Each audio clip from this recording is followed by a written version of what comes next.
역설이라는 말이 있지요. 표면적으로는 두 가지 의미가 충돌하는 것 같은데 가만히 들여다보면 그 충돌 안에 굉장히 큰 진리가 있다는 거죠. 그래서 이 역설을 파라독스라고 하지 않습니까? 이게 그리스 말의 페라, 뛰어넘다라는 뜻입니다. 그리고 독사, 이게 그 신학 용어하고는 좀 다르게 일반적인 용어로는 신념, 또 지식, 견해를 의미합니다. 그러니까 패러독스라는 것은 어떤 그 견해가 충돌해서 갈등이 생기고 있는데 이 갈등이 어느 순간 갑자기 반전되는 경우죠. 그래서 전혀 그 배치되는 것 같은 것이 어울리기도 하고 또 새로운 진리를 만들어낸다는 그런 현상일 겁니다. 그래서 이런 걸 보면서 우리가 역설적이다 이런 말을 하지 않습니까? 우리의 삶을 돌아보면 정반대되는 일들을 경험할 때가 있습니다. 어떤 때는 기뻐하지요. 그리고 또 어떤 때는 비탄에 빠집니다.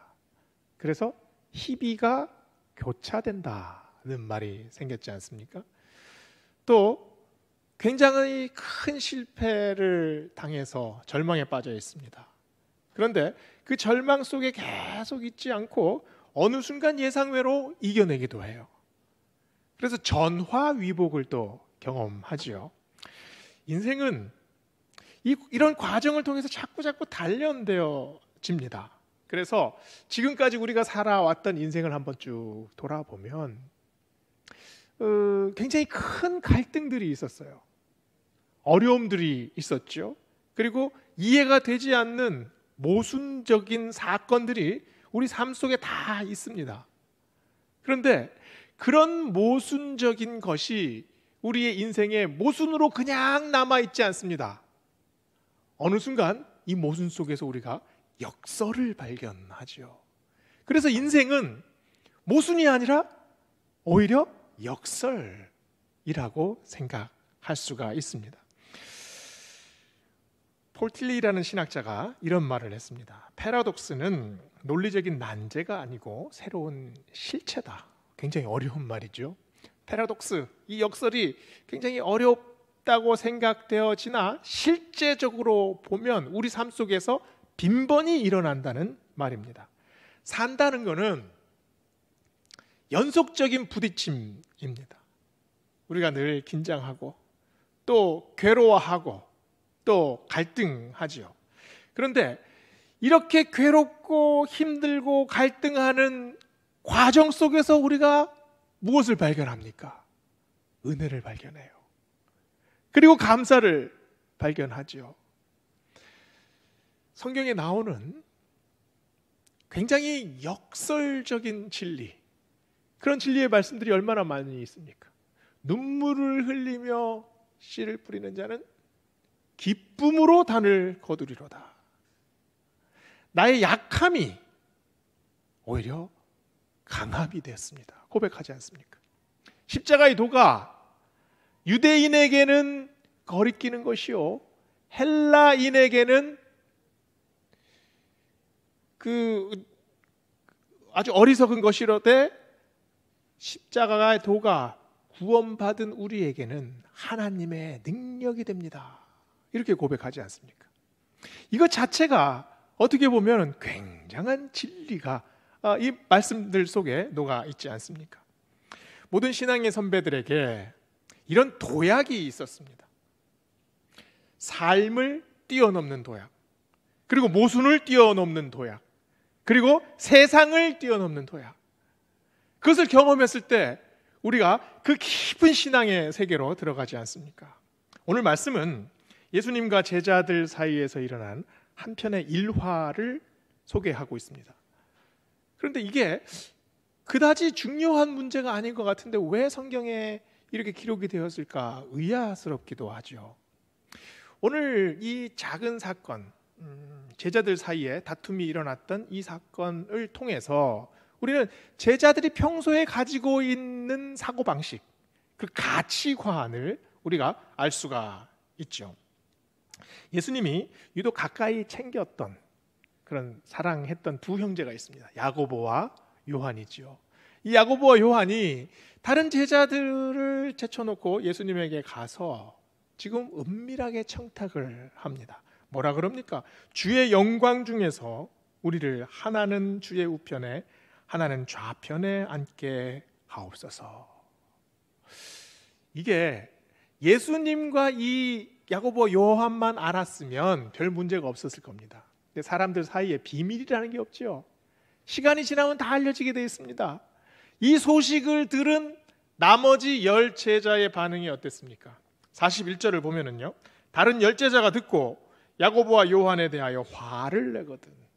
그냥 이 문제 때문에 논쟁한 것이 아니라 분노했다는 말입니다. 왜 분노했을까요? 그 이유는 이 두 제자 말고 다른 10제자도 똑같은 마음을 가지고 있었다는 말이죠. 예수님을 따른다고 말하고 있습니다. 그리고 세상을 향해 가던 길을 돌아서서 하나님 뜻 따르겠습니다 다짐하고 예수님을 따라 나섰죠. 그런데 그 마음에는 여전히 야심이 꿈틀거리고 있었습니다. 욕망이 여전히 살아서 움직이고 있었던 거죠. 이런 상황에서 지금 예수님께서 뭐라고 말하고 있습니까? 너희는 너희가 구하는 것을 알지 못하는도다. 무엇을 알지 못하나요? 제자들이 지금 예수님에게 요구한 것, 예수님의 좌편과 우편에 우리가 앉게 해 주십시오. 이 말의 의미를 지금 제자들이 모르고 있다는 말입니다. 제자들은 무엇을 요구했습니까? 세상의 자리, 저 자리에 앉기만 하면, 저 자리를 꿰차기만 하면 내 나머지 인생은 승승장구할 거다, 이렇게 예상한 거죠. 이 생각이 잘못된 생각입니까? 제자들이 원하는 생각들, 제자들의 마음속에 꿈틀거리고 있는 이 욕망, 저질스러운 생각입니까? 그리고 아주 자기들만 아는 그런 이기적인 인간들입니까? 이 땅을 살아가는 모든 사람들은 복을 받기를 원합니다. 복 받기를 거부하는 사람은 거의 없지요. 우리가 생각하고 있는 욕망들을 하나하나 짚어보면 사실 그리 별 차이가 나지 않습니다. 그런데 이 욕망하는 대상, 내가 원하고자 하는 대상, 내가 손에 놓고자 하는 그 대상은 참 묘해요. 사람들이 살아가면서 어떤 분들은 아주 세련된 아주 스포츠카, 최고급 스포츠카를 내가 타기를 원한다, 이렇게 마음먹은 사람들도 있습니다. 이게 아주 새빨간 스포츠카가 이 아스팔트를 쫙 가라앉아가지고 웡 달리는 거 얼마나 가슴 뛰입니까? 그걸 원하는 사람들이 있어요. 또 어떤 분들은 내가 몸담은 이 조직에서 그 끝에 그 정점에 한번 도달해 봐야겠다, 그걸 위해서 모든 것을 다 바칩니다. 모든 것을 다 투자해요. 그런데 그 사람들이 내가 원하는 그 차를 타게 되었을 때, 그 원하고자 하는 그 지점에 도달했을 때 만족스러워지나요? 거기서 또 다른 불안이 생깁니다. 또 다른 욕구가 생겨나지요. 그래서 자크라캉이라는 분은 욕망은 치환된다라는 말을 했습니다. 이 치환된다라는 말이 뭡니까? 자꾸 바뀐다는 말이에요. 욕망의 뿌리는 내 영혼 속에 깊이 뿌리박고 있는데 그 열매들은 여러 가지로 다양한 열매들이 나오는데 이게 열매들이 계속 바뀌어도 이 뿌리는 그대로라는 거죠. 욕망은 불가능한 것을 원합니다. 손에 잡히지 않는 것, 도달할 수 없는 것. 그래서 우리의 소유욕은 어떻습니까? 이리저리 방황해요. 계속해서 이리저리 떠돌다가 아주 엉뚱한 곳에 착 달라붙을 때가 있습니다. 또 어떨 때는 이 허기진 욕망을 채우려고 아주 말도 안 되는 그런 선택을 할 때가 있지 않습니까? 아무리 욕망의 대상을 갈아치워도 근본적인 욕망을 만족시킬 수가 없습니다. 욕망이 한번 확 불타오르면 내 안에 있는 그 갈망들, 욕구들 이런 것이 한꺼번에 다 불태워져서 없어져 버리면 얼마나 좋겠습니까? 그러나 욕망은 불완전 연소입니다. 절대 완전 연소가 되지 않아요. 한번 욕망이 타오른 다음에 욕망이 깨끗하게 없어져 버리는 경우는 단 한 번도 없습니다. 계속해서 재생산하게 되죠. 제자들이 예수님의 좌편과 우편에 앉게 해주십시오. 제자들이 뭘 알고 한 말이겠습니까? 거기에 앉게 되면 제자들이 만족할 수 있을까요? 또 다른 욕망이 제자들을 찾아올 겁니다. 예수님께서 이런 우리의 모습을 너무나 잘 아시지요. 그래서 예수님께서 지금 이 고질적인 우리의 마음에 새로운 방향 그리고 새로운 마음을 주십니다. 27절 말씀이죠. 너희 중에 누구든지 크고자 하는 자는 너희를 섬기는 자가 되고 너희 중에 누구든지 으뜸이 되고자 하는 자는 너희의 종이 되어야 하리라. 이 말씀을 가만히 들여다보세요. 크고자 하면 섬겨야 합니까? 으뜸이 되고자 하면 종이 되어야 합니까? 우리 마음속에 소유와 무소유, 높아지는 마음과 낮아지는 마음, 군림하려는 마음과 따르려는 마음, 주인의 마음, 종의 마음, 그리고 이끄는 자와 또 섬기는 자, 이렇게 대치된 마음들이 있습니다. 상반된 마음들이 있어요. 이 마음들이 섞이고 엉켜서 어느 순간적으로 반전되고 역설적으로 전환이 됩니까? 갈등과 모순 속에 있다가 어느 순간 뭔가 팍 깨달아집니까? 지금 예수님께서 그런 의미에서 역설의 말씀을 우리에게 하고 계십니까? 우리는 예수님의 말씀을 너무 오해하고 있습니다. 큰 사람이 되려면 섬기는 사람이 되라. 으뜸이 되고자 하면 먼저 종의 자세부터 시작해라. 이 말씀이 아닙니다. 으뜸이 되는 것이 목적이면, 큰 사람이 되는 것이 목적이면 이 말씀이 역설이 되지요. 그러나 예수님의 목적은 큰 사람이 되는 것이 아닙니다. 으뜸이 되는 것이 아닙니다. 예수님의 목적은 살리는 거예요. 생명에 있습니다. 살리려면, 그 사람을 살리려면 네가 먼저 낮아져야 한다. 그 생명을 안으려면 네가 희생해야 한다. 사랑의 희생으로 나가야, 그래야 살 수 있다. 나의 이익을 위해서 내가 섬기는 것이 아니에요. 오직 그 사람 한 사람 보는 겁니다. 그 사람 살려야 하니까요. 예수님은 지금 이 말씀을 하고 계십니다. 한국의 슈바이처라 불리는 장기려 박사님을 여러분 잘 아실 겁니다. 제가 어렸을 때 설교 시간에 이분에 대한 이야기를 자주 들었던 기억이 납니다. 이분이 그 한국전쟁 때 피난을 가셔서 그 부산에 지금 이제 고신대학병원 자리죠. 거기에 복음병원을 세웁니다. 근데 항상 불쌍한 환자들을 돕느라고 이 장기려 박사님은 이제 월급을 거의 이제 못 타가신대요. 그러면서 제가 기억나는 일화가 하나 있습니다. 시골 안악내가 큰 병을 앓다가 이 병원에 와서 이제 수술을 끝났는데 병원비가 없는 겁니다.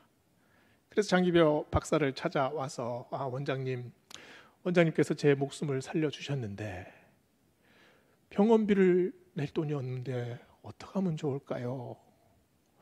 그러자 이 장기려 박사님이 병원비를 내지 않으면 퇴원을 할 수가 없지. 그냥 도망가. 내가 밤에 뒷문을 열어놓을 테니까 그때 짐을 싸서 그냥 도망가면 되겠습니다. 이렇게 얘기를 했다는 거예요. 그 돈을 누가 내겠습니까?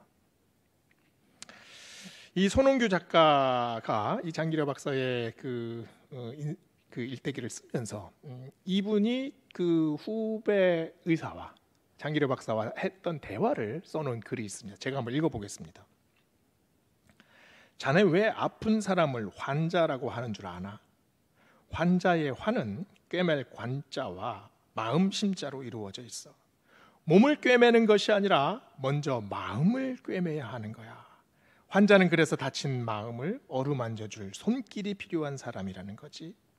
자네가 진정한 의사가 되려면 먼저 환자의 마음을 꿰매는 의사가 되시게. 장기려 박사는 자기의 명성, 또 자기의 존경, 자기의 평판을 위해서 섬기지 않았습니다. 이분이 본 것은 힘없고 가난하고 절박한 마음으로 이 몸이 상할 대로 상해서 찾아온 그 한 사람 바라본 거죠. 이 한 사람 바라봤을 때 여기에 섬김이 생겨나기 시작합니다. 이 한 사람 살리려고 마음먹었을 때 내 안의 희생이 당연하게 느껴지는 거죠. 이 마음이 어떤 마음입니까? 우리는 섬김을 보며 세상 사람들은 얘기합니다. 섬김은 대단한 일입니다. 우리가 감히 범접할 수 없는 그런 경지입니다. 또 세상 사람들은 섬김의 논리는 역설의 힘을 발휘합니다.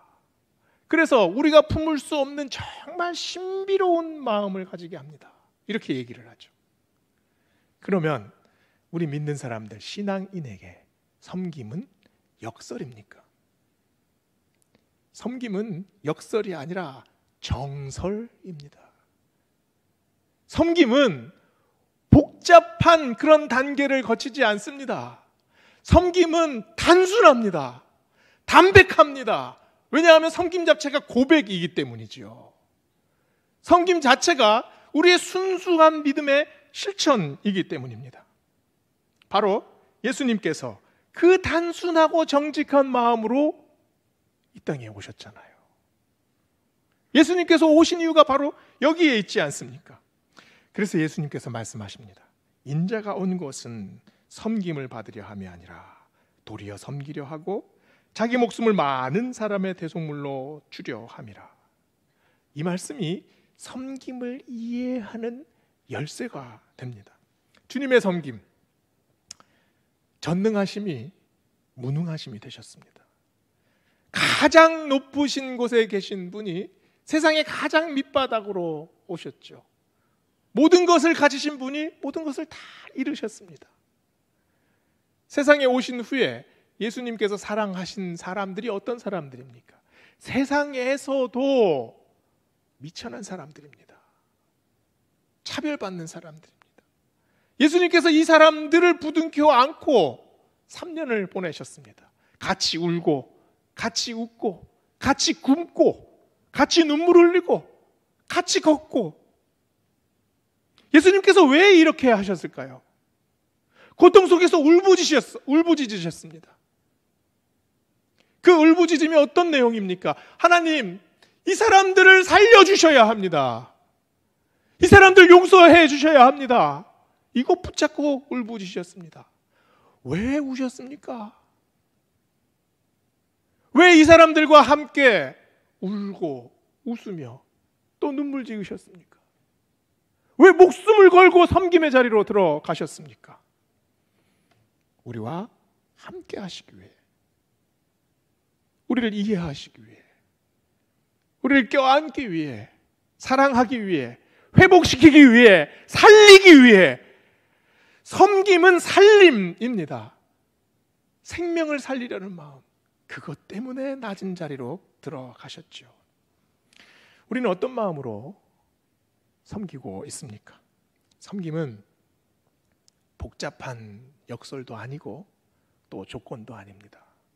섬김은 그야말로 우리의 담백한 마음, 하나님께서 나에게 베풀어 주신 선명한 은혜가 있습니다. 그 은혜가 우리 삶 속에 차오를 때 우리도 고백하지요. 하나님, 저도 제가 받은 이 은혜 전하는 사람이 되기 원합니다.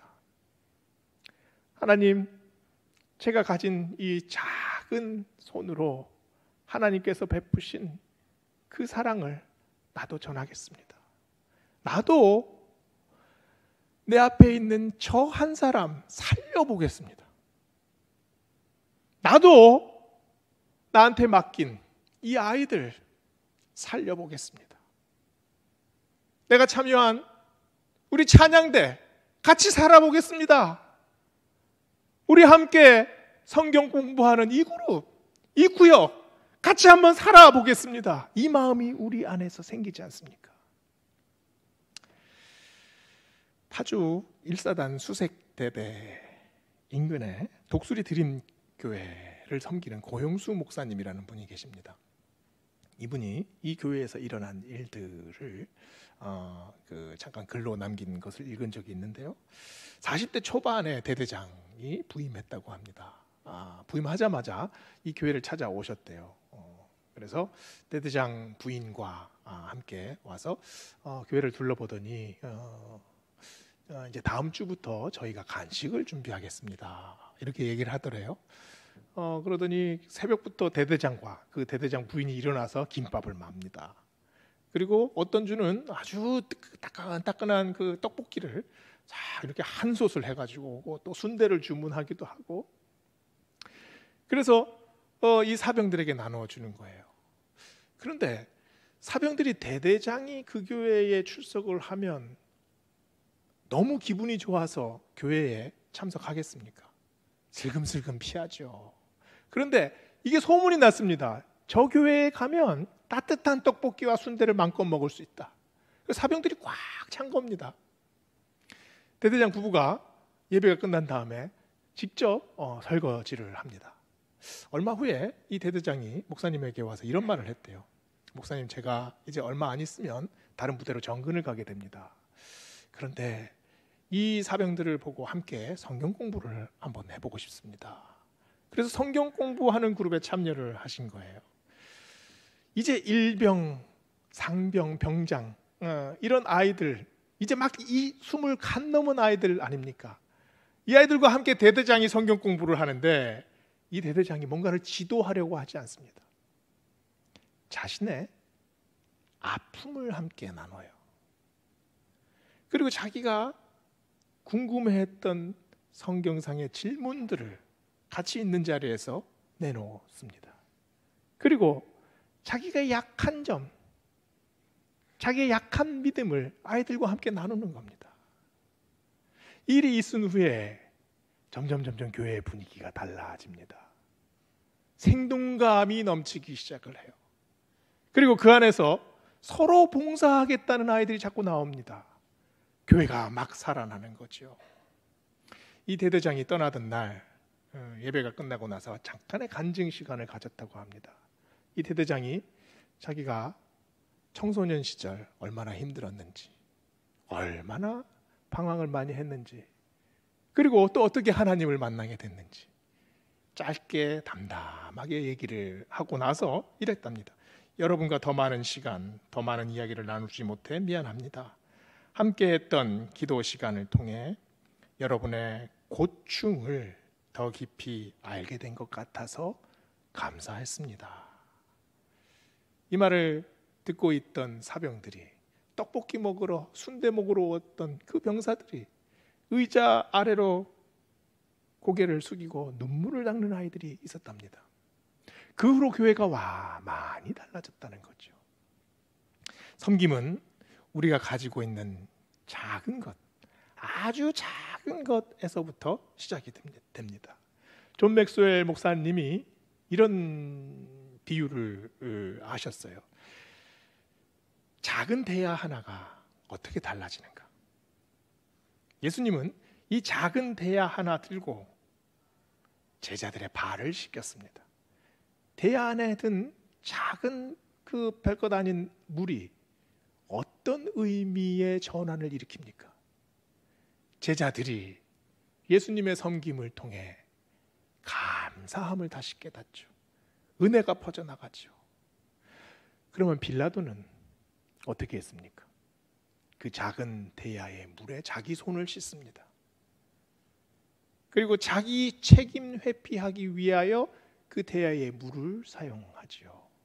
같은 대야의 물이 이렇게 달라집니다. 야고보와 요한이 예수님께 나아가 예수님의 좌편과 우편의 자리를 달라고 요구했습니다. 그 자리가 어떤 자리입니까? 야고보와 요한은 그때는 몰랐죠. 그 자리는 섬김의 자리입니다. 그 자리가 이 야고보와 요한에게 어떻게 변화되었습니까? 야고보는 12제자 중에 가장 먼저 순교합니다. 사마리아를 거쳐서 저쪽 이베리아 반도에까지 가서 바로 순교했지요. 요한은 어떻습니까? 94세까지 살았어요. 그러나 94세까지 살면서 모든 것을 그냥 누리면 살았습니까? 엄청나고 혹독한 박해 속에서 계속해서 성도들을 붙들고 성도들에게 용기를 주고 은혜를 공급하는 역할을 합니다. 반모섬에서 혼자 갇혀 있으면서 요한복음과 요한계시록을 기록하지 않습니까? 예수님께서 말씀하신 나의 우편과 좌편의 자리, 그 자리가 어떤 자리인지 아느냐? 우리에게 물으십니다. 우리의 섬김의 자리가 어디에 있습니까? 그 자리가 예수님의 우편과 좌편의 자리입니다. 그 자리가 어디에 있습니까? 우리의 가정에서 내가 섬겨야 할 자리가 있습니다. 우리 교회에서 내가 섬기는 자리가 있습니다. 직장에서 내가 섬겨야 할 자리가 있습니다. 그 자리를 우리가 어떻게 받아들이고 있습니까? 무슨 일을 하고 있습니까? 오늘 말씀을 통해 내가 예수님 좌편에 앉겠습니다. 예수님 우편에 앉겠습니다. 그곳에서 썩어지겠습니다. 그곳에서 섬기겠습니다. 다짐하는 고백이 이 시간에서부터 흘러나오기를 원합니다. 기도하시겠습니다.